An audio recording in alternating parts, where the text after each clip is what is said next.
I know I'm kind of out of the frame here, but I want you to be able to see the board well. Here's a typical example of finding the range in a trajectory motion problem taking place on a level field. So my altitude where I fire it is the same as the altitude where it lands. So I'm not firing it off a cliff or firing it from a valley. They give me the initial velocity vector having magnitude 80 meters per second. They tell me the sine and cosine of the angle without telling me the angle. And I know that the acceleration is 10 meters per second squared. And from memory, I'm suggesting you memorize this equation.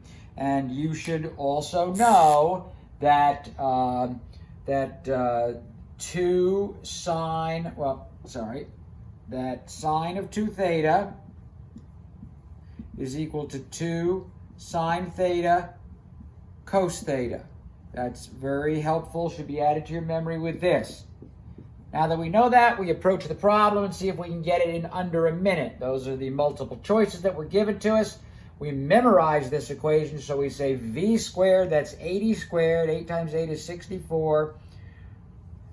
And so we get add 2 zeros for squaring the 10, so we get 6,400 is v squared times the sine of 2 theta, which is 2 sine of theta cosine of theta divided by 10.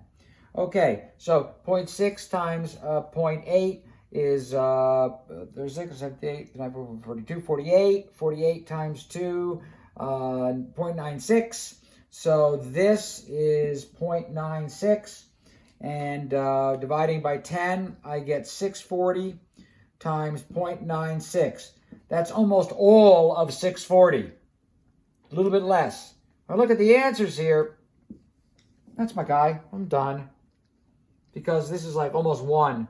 No need to go any further. Now, I know that those of you out there go, I want to see it. You don't need to see it. But if you really, really must see it, then you can spend your valuable time doing it. 640 times 0.96. 640 times 0.96 is 0, 24, 36, 37, 38, 0, then 0, 36, and 54, 55, 56, 57.